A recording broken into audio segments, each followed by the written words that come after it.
These are similar triangles. They're both right triangles. This angle and this angle are the same for both, right? Because that's this angle. And if two of the angles are the same in the triangle, then that means this one has to be the same. And therefore, those qualify as being similar triangles.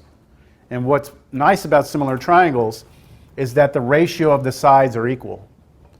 So I can take, the ratio of corresponding sides are equal. So if I take, let's say, 4 and 10 and create a ratio out of those, 4 over 10, that should be equivalent to the ratio of the small side here over the big side here. So r over 10 minus x. And what I've done is created a relationship between r and x now, haven't I? I have an equation that connects the two together. And what's nice about this is I can solve this for r. And if I can solve this for r, then I can come back in here and replace that. So let's just solve this for r. Where do I want that? I guess right here. Solve this for r. Let's reduce this fraction. That's 2/5, right? So I have 2/5. Let's take 10 minus x multiplied here and over here. So it appears on the left side, disappears on the right side, equals r. And while we're here, since we really need r squared, let's go ahead and square both sides. When you square it, you get 4/25. And then you have to square the 10 minus x, which I'm just going to leave as 10 minus x squared. Questions? We wanted to know what work was. We knew the distance. We needed force. Force was mass times gravity. We know gravity. We need mass. Well, mass we didn't have, but we had that mass was density times volume. Density we have because it's water. We need volume. Okay, what's the volume of this slice? It's pi r squared h. Okay, do we know h? Yes, that's dx. We don't know r. Create a relationship. Come get it. Here's r squared. Now that's going to go back in here. Okay, so our volume formula for this piece is pi. Don't forget the pi. Pi, and then this, right? I guess I could have put the 4/25 out front. I'll just wait. 4/25, and then 10 minus x, that quantity squared dx. Pi r squared h is right there. Now this is a volume, isn't it? And if this is a volume, its units are measured in its cubic units, right? Cubic. And in this case, meters, because everything's measured in meters. So let's keep in mind that this is going to be our volume in meters cubed. Okay? And I think I'm ready to go back and write my formula. Well, are you ready to write work? Or should I come back and try and paste things together here? Do you want to go straight for work? Or it's up to you. You want me to do this first? Yeah. Do this first? Okay, come back over here. This is going to be 1,000 kilograms over cubic meters times the volume, which is 4/25 pi. I went ahead and put the pi after the 4/25. And then 10 minus x squared, 10 minus x, that quantity squared. What am I missing? dx. And then I'm going to do meters cubed. Now on the meters cubed, I think I'll do that in red, because those are my units, right? Meters cubed. And over here, let me erase these and do them in red, so you just realize that these are our units. Meters cubed and kilograms. So what happens here? I get my meter cubes to cancel, right? And so my mass is just kilograms, right? That's how many kilograms this little slice is. Now, let's go get force, okay? And then when we get force, we'll come back and do work. So what's force now? Force. Force should be our mass, which is, maybe we should do some cleaning up first. What's 1,000 divided by 25? What's 100 divided by 25? 40. So 40 times 4? 160? So if I clean this, this, and this, that should be 160. So I should get 160 pi. And then 10 minus x, that quantity squared dx. And that's mass, right? And then what else do I need? Sorry, kilograms. Then times what? Gravity, right? Which is going to be 9.8 meters per, I'm going to do the meters in red. Meters per second squared. Nothing cancels.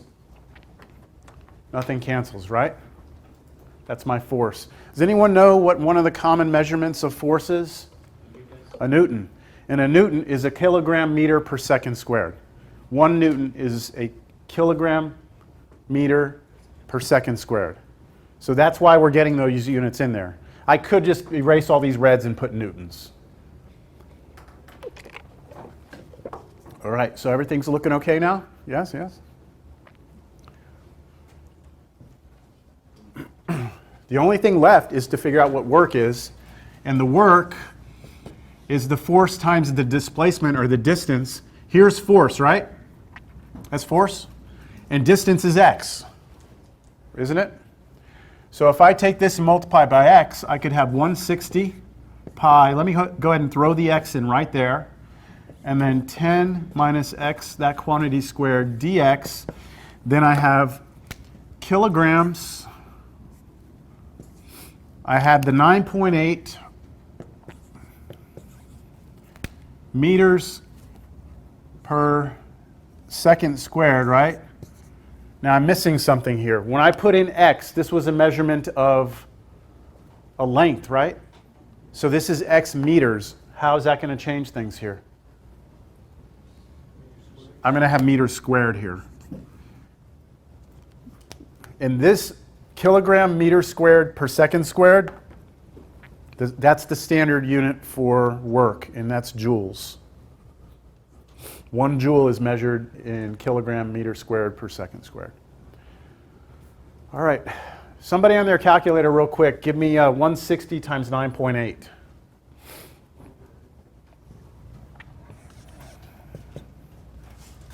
Should be like 1568. 1568 pi x, oh, I don't need the parenthesis, x 10 minus x, that quantity squared, dx, and then, again, kilogram meters, meter squared per second squared. This is joules. I'm just going to put a capital J here for joules.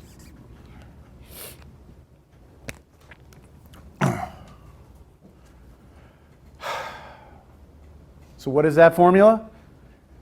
This tells me the amount of work required to move an arbitrary slice that's placed at X units below the top of the container out of the container. That's the work required. So now I need to add up all the slices. So now it's time to integrate this. So the total work, I'll say work total, will be equal to the integral. I'm going to leave a space in front because we have some constants that can come out, right, of this. Where will our integral go from? Remember, x is our variable, right? What were we saying our x had to be between? It was 2 to 10. Remember that? 2 to 10. Our picture, here was our water. X was the measurement from here to here. We said 2 would be at the top of the water, and you go all the way to 10, that would take you all the way down to the bottom of the container. So we're going to integrate from 2 to 10. Our constants that can come out, 1568 pi, and then I just have x times 10 minus x, that quantity squared dx. And whatever you get when you integrate this, will be your total work done. And that integration would be pretty straightforward. You could just square this out, right? Then distribute an x through, and then use power rule on each one, plug in, and you're done. Can you do what? Can I do what? U sub? Yeah, you could, actually, but it would be more work than you need to.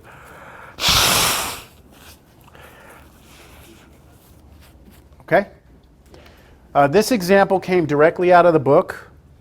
It's example 4 on page 400. The final answer, which I'm not going to actually work out and get, is 3.4 times 10 to the 6th, which really means 3, 4, 1, 2, 3, 4, 5, 6. About 3.4 million joules is what it would require to move that water out of that tank.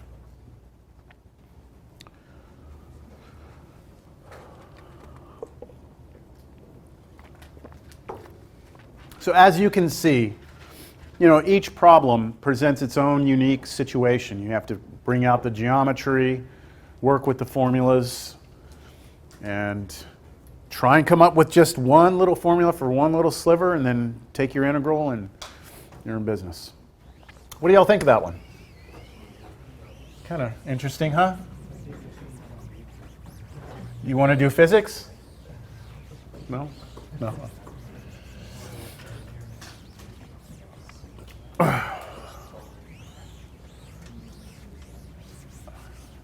Well, I mean, we always get these questions like, why do I need to integrate? And you're like, what's the point? And I've tried in this chapter to convince you, I don't know if I sold you on it or not, that the most important thing you can learn is how that integral, what's in the integral is actually, this part right here is a formula that comes from something. The most basic is, f of x dx, that's the rectangle that was underneath our curve. Width times height, width times height. But that can be anything. In the last problem, this part right here was the work done on one slice.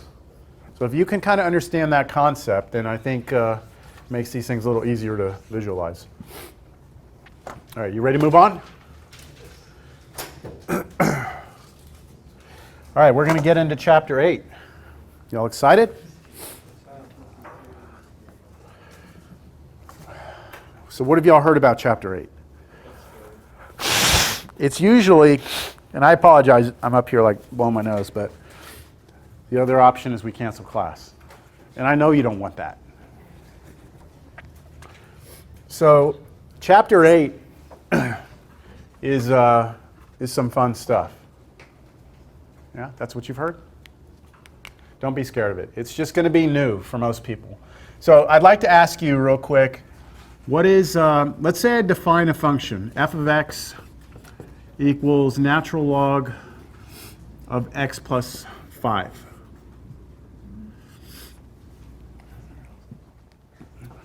And I ask you right now, what's f of 2? Then you'd say natural log of 7, wouldn't you? And if I ask you to get on your calculator and give me an answer, what would you say?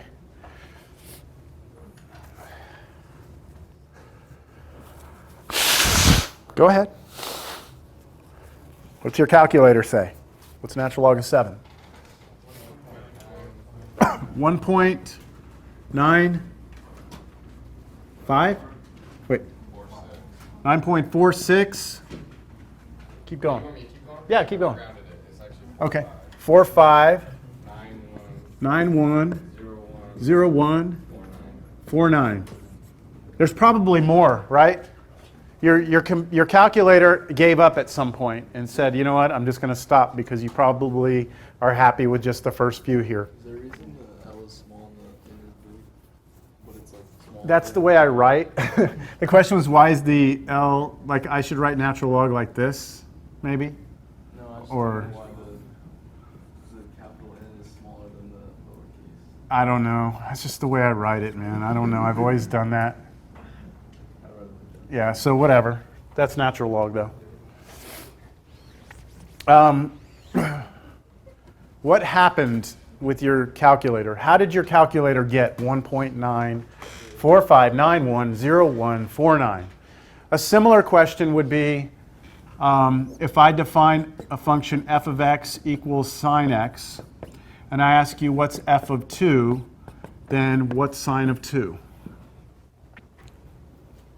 Go ahead. Make sure you're in radian mode. What's sine of 2? I'm about to sneeze. Thank you. What is it? Point? 909,297. Whatever. 268, something like that. All right, so what just happened in your calculator? Yeah, I mean, I'll tell you this. Your calculator has no idea that the natural log function looks like this. Okay? Has no idea. Your calculator has no idea that the sine curve looks like this. Just doesn't. It's doing something, it's doing the only thing a computer knows how to do, which is what? Arithmetic, right? Yes, follow directions, but mathematically, computationally, it can multiply, divide, add, and subtract. It can do that very quickly, can't it? Right? And it doesn't make mistakes. Like when we square things and cube things, we make mistakes. The calculator doesn't make mistakes. So, computers use something completely different to when it comes to like understanding what functions are, because they're computers, they don't understand the way we do. They don't even understand like opposite over hypotenuse and all that. No, there's something else going on.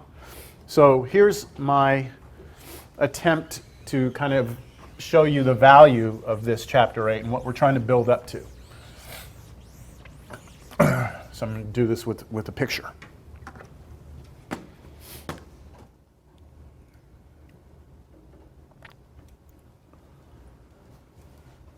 Okay. There is in red the function f of x equals log of x plus 5. That was the function I asked you earlier, right, to write down. And f of 2, we said was 1.9 blah, blah, blah, blah, blah, right? So the red function, if I go to 2 and go up, I'm going to be at about 1.9 something. You see it? How did the computer get that? What did it do? Well, look at this black line. Y'all see this black line? Would you say that the black line and the red line, or the red curve, are basically the same function? Yay or nay? Yes or no? Like, would you use the black one to approximate the red one? No, right? They're not very good. Like, they don't really look like each other at all, right? This is a flat line, and this is a curve. So they're not good. That's not a good approximation to the red one, right? Tell me if this one's any better. Is that black line better? Okay, still line, right? Okay, how about this one? That's a parabola. You see how the black one has a little bit of a curve to it now? Now up in this corner, I'm actually telling you what the black one is. So right now, it's this parabola, negative 1/50th x squared plus 1/5 x, and then plus log 5. All right, that's what that parabola is. So better? The dotted lines, the dotted thing here is just the previous black curve. So see, there was the line.